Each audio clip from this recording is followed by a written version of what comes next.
श्री गणेशाय नमः। श्री सरस्वत्यै नमः। श्रीमत्सद्गुरुचरणारविन्दाभ्यां नमः। श्रीमत्कुलदेवतायै नमः। गुरुर्ब्रह्मा गुरुर्विष्णुः गुरुर्देवो महेश्वराः। गुरुः साक्षात् परब्रह्म तस्मै श्री गुरवे नमः।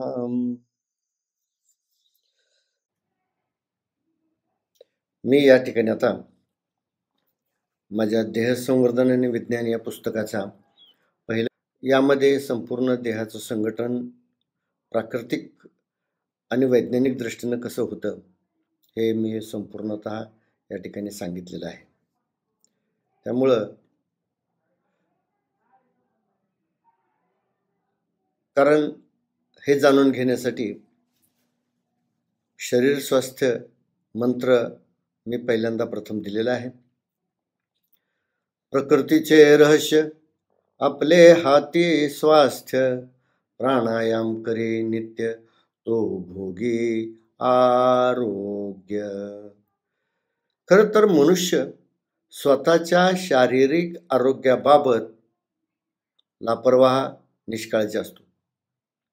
त्यामुळे भविष्यात त्याला खूप वेदना सहन कराव्या लागतात। जेव्हा मानव आपल्या शरीर पोषणाचा गांभीर्याने विचार करतो तेव्हा काही प्रश्नाची उत्तरे अधिक खोलवर शोधावी लागतात। त्यासाठी ज्ञात विज्ञानाच्या साहाय्याने संपूर्ण विषय गांभीर्याने समजून घेतला पाहिजे। तसेच प्राचीन आध्यात्मिक ज्ञान संदर्भाने संपूर्ण सत्य जाणून घेतले पाहिजे, तरच सर्व शंकाचे आणि बौद्धिक मध्ये काल्पनिक भ्रम नाहीसे होऊ शकतात। या दोन्ही विचाराचा येथे तपशीलवार अभ्यास केला आहे। आपल्या शरीर देखभालीस किती महत्त्व द्यावं याविषयी एक श्लोक चरक संहितेमध्ये आलेला आहे। त्या श्लोकात म्हटलं आहे, सर्वमन्यत परित्यज्य शरीरम अनुपालयेत तद्भवेहि भावानां सर्वाभाव शरीरिणाम। सर्व संसारिक आणि सामाजिक स्वीकृत अधिगृहित व्यवसाय आणि व्यावसायिक चिंता यांचा प्रकोप बाजूला ठेवून आपण आपल्या शरीराची विशेष काळजी घेतली पाहिजे। अनुपालयेत शरीरिणाम, कारण शरीर स्वस्थ नसेल तर कोणत्याही भौतिक उपलब्धीच्या संसाधनाचा उपयोग होत नाही। प्रथम शरीर आरोग्य महत्वाचे आहे। त्यामुळे शरीराची काळजीपूर्वक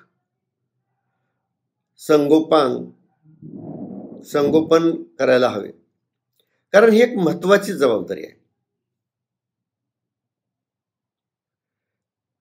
आता कोणाचं शरीर निरोगी मानलं जातं याचा शास्त्रांनी काय विचार केलाय, तो विचार आयुर्वेदाच्या सुश्रुत संहितेमध्ये एक आरोग्याची व्याख्या केलेली आहे। तो श्लोक असा आहे, समदोष समाग्निश्च समधातु मलक्रियाः प्रसन्नात्मेन्द्रिय मन स्वस्थ इत्यभिधीयते।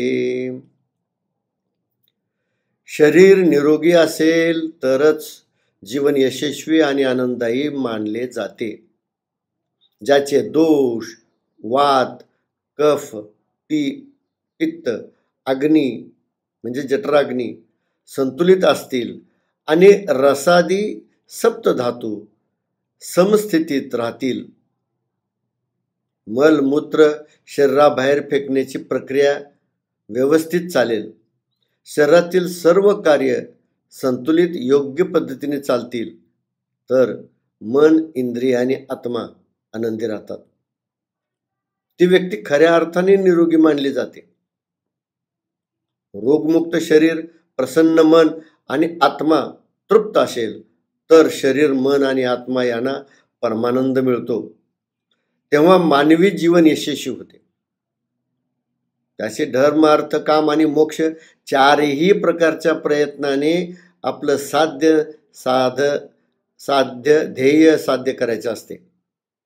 त्यासाठी प्रथम शरीर निरोगी, मन प्रसन्न आणि आत्मा आनंदित ठेवणं मनुष्याची जबाबदारी आहे. त्यामुळे जीवनात दररोज कोणकोणत्या कामांना प्राधान्य द्यायला हवे हे नैतिक शास्त्राच्या या श्लोकामध्ये सांगितलेलं आहे. आरोग्यासाठी अन्नसेवन महत्वाचंच आहे, शौचासाठी आंघोळ आणि धर्मासाठी दान,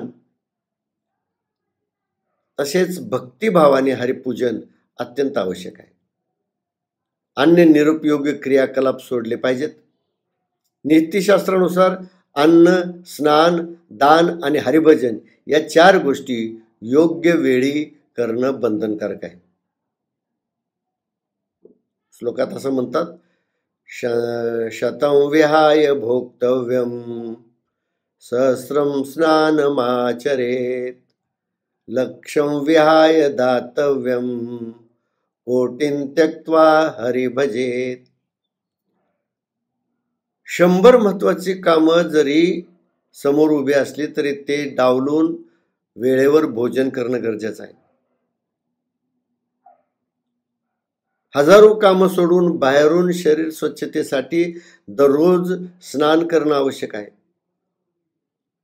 लाखो कामे टाकून दान देण्याची संधी डावलू नये. कोट्यावधी कामे सोडावे आणि हरिभजनास प्राधान्य द्यावे.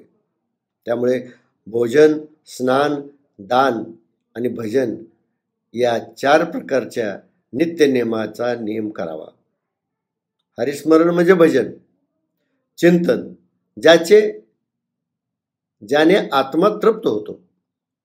परोपकार आणि दान हे मनाच्या समाधानाची साधनं आहेत.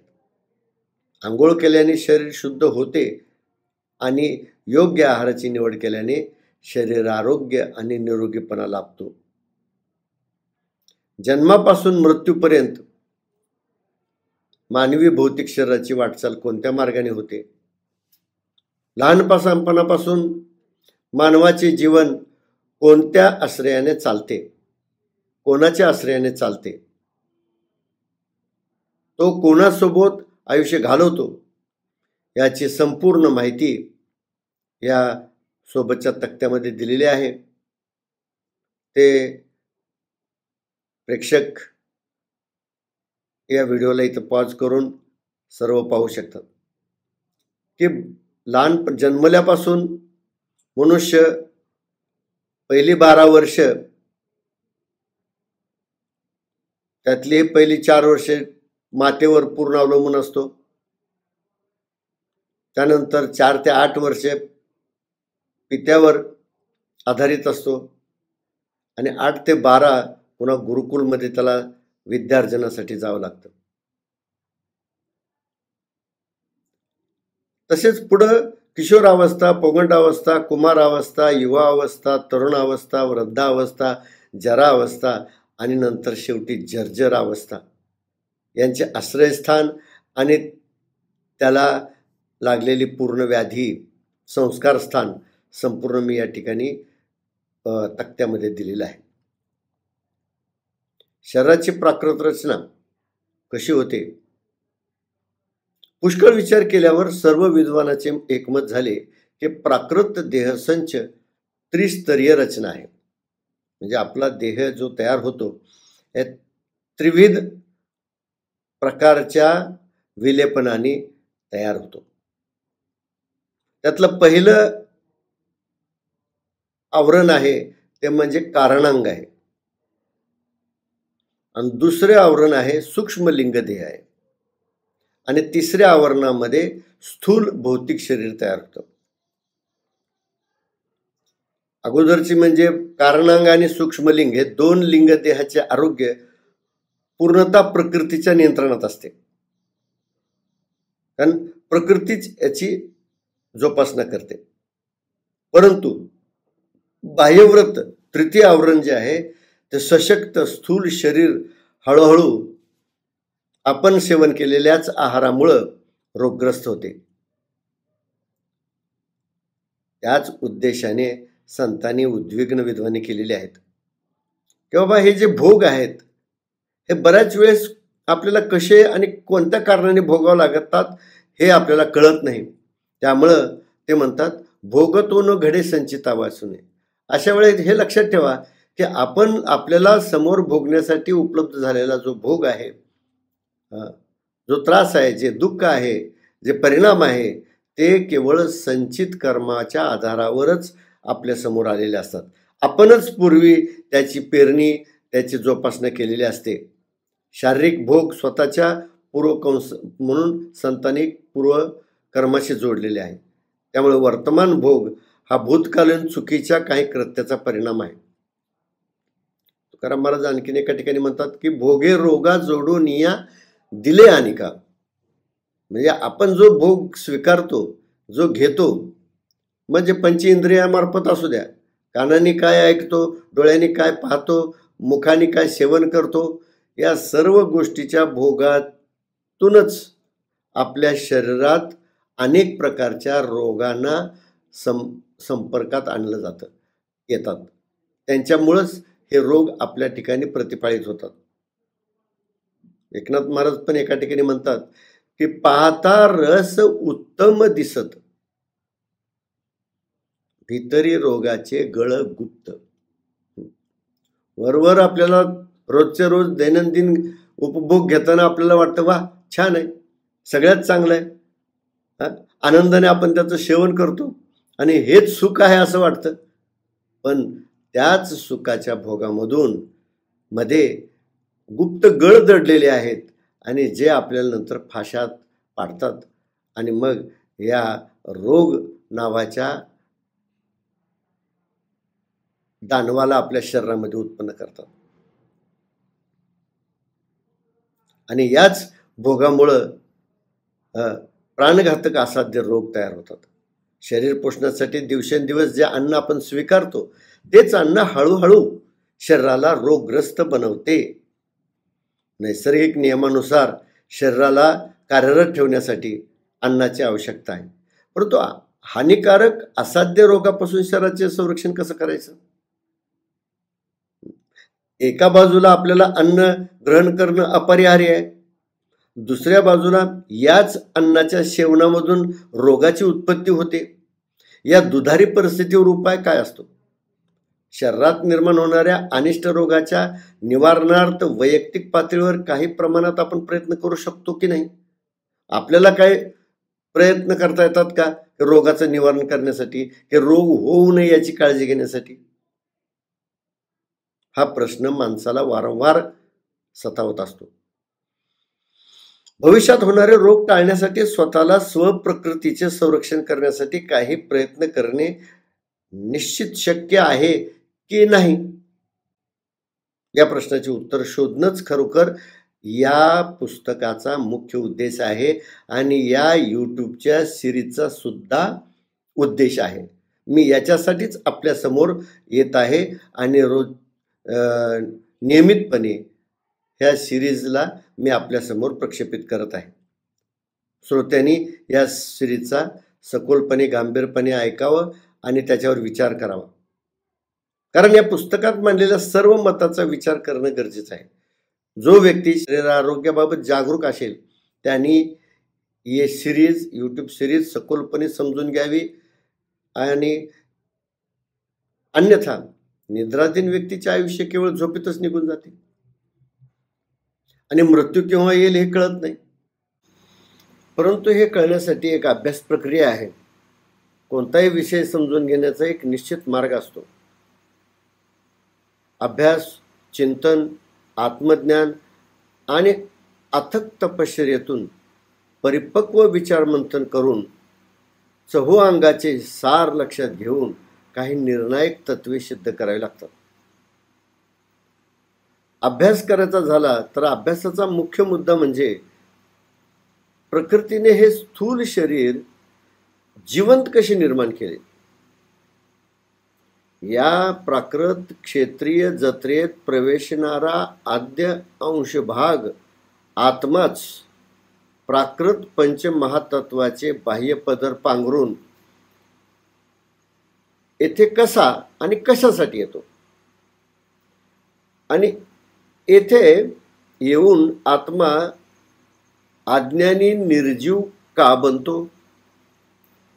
आत्म्याने या शरीर संच रूपात जन्म घेतल्यानंतर भौतिक चेतबुद्धीद्वारे विज्ञान आणि भौतिक विषयाच्या विविध गुणाचे ज्ञान का संचित करतो? याचा सखोल विचार, अभ्यास आणि योग्य शिक्षण घेतल्याशिवाय मनुष्याला आपोआप काहीही कळत नाही. मानव रूपाने जन्म घेणाऱ्या आत्म्याला अज्ञानी बौद्धिक बालपणाचा प्रभाव मोडून सच्चित आत्मज्ञानाचे सत्य जाणून घेण्यासाठी विशेष प्रयत्न आवश्यक आहे. कारण अभ्यास आणि योग्य शिक्षणाशिवाय मानवी जीवन पशुवत निरर्थक बनते. मग त्याला उच्च स्तरावर पोहोचणे अशक्य आहे. त्यासाठी माणसाच्या जीवनात योग्य शिक्षा आणि दीक्षा दोन्हीची नितांत गरज आहे.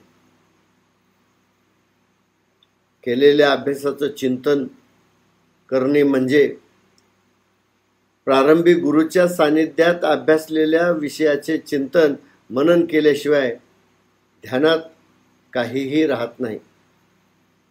प्राचीन विद्वान ऋषी मुनींनी मन आणि बौद्धिक वर्तनाचा सखोल विचार करून विविध विषयाचा अभ्यास केला आहे. स्वतः भौतिक विषयाचा माहिती गोळा करून त्यांची वैश्विक निर्मिती चक्राचा अभ्यास केला. जेव्हा विद्वान एक विषय मनात घेऊन किमान 12 वर्ष तपपूर्ती सखोल विचारांती सामाजिकताचे निष्कर्ष काढून त्याचा उपयोग कल्याणासाठी करतो. वैश्विक प्रकट भौतिक वस्तूच्या गुणधर्माची उपयुक्तता तपासणे आणि सर्व नैसर्गिक रचना समजून घेणे हे ज्ञात ज्ञान सद्यस्थितीत वापरण्यासाठी प्रत्येकाला उपलब्ध करून देणे अत्यंत आवश्यक आहे. परिणामी आत्मज्ञान समजणे फार महत्त्वाचे आहे. सामान्य भौतिक प्राप्ती झाल्यानंतर जे भक्त इथेच न थांबता ते परमानंदाची सर्वोच्च गुह्य अवस्था प्राप्त करतात. निर्मात्याचे रहस्य आणि उत्तम गोष्टी जाणून घेण्यासाठी जे अथक प्रयत्न करतात त्यांना विद्वान, पंडित, शास्त्री, आचार्य अशा उच्च पदाचा सन्मान देऊन समाज त्यांना सन्मानित करतो. समाज निस्वार्थ कार्यक्षमतेने सामाजिक कार्य पूर्ण करणाऱ्या महात्म्यांना सद्गुरू, सज्जन, संत, योगी अशा सर्वोच्च पदावर बसून पूज्य मानतो. कारण त्यांची तपश्चर्या अनेक ऋषीमुनींनी अहंकार पोषक भौतिक पदार्थाकडे दुर्लक्ष करून अखंड तपश्चर्या, धारणा, ध्यान आणि समाधी मार्गाच्या आचरणाने मृत्यूपर्यंत दीर्घ अभ्यासाने अष्टांग योगाचे सर्वोच्च ध्येय गाठण्याचा प्रयत्न करतात. असे महात्मे या भवभ्रामक जगातून आणि दैवी सूक्ष्म शरीरापासूनही कायमचे मुक्त होतात. जे योगी तपस्वी या मुक्तीच्या चतुर्मार्गाने जीवनासोबत पुढे जातात ते महात्मे या जगात विशेष कार्य करतात आणि सामान्य समाजातील लोकांना विशेष उत्तम जगाकडे जाण्याचे सोपे मार्ग सुद्धा शिकवतात. तज्ज्ञाच्या अभ्यासातून आणि आधुनिक शास्त्रज्ञाच्या संशोधनातून ज्ञात उपयुक्त माहितीच्या आधारे निसर्ग निर्मित या भौतिक स्थूल शरीराची काळजी कशी घ्यायची हे तंत्र सुरुवातीपासूनच माहीत असणे गरजेचे आहे. म्हणून आता ते खोलवर समजून घेऊ. ते पुढील भागामध्ये क्रमशः आपल्याला प्रक्षेपित केलं जाईल. हा भाग इथंच आपण संपवू. पण या चॅनलला सबस्क्राईब करावं, शेअर करावं आणि लाईक करावं. वाटल्यास कॉमेंट्समध्ये सुद्धा आपल्या कॉमेंट्स नोंदवू शकता. काही शंका असतील तर त्याही आपण कॉमेंट्समध्ये सांगू शकता, जेणेकरून मला त्या शंकाचं निरसन पुढील भागामध्ये घेता येईल आणि आपल्याला त्याचं स्पष्टीकरण देता येईल. आजचा भाग आपण इथंच थांबू. धन्यवाद.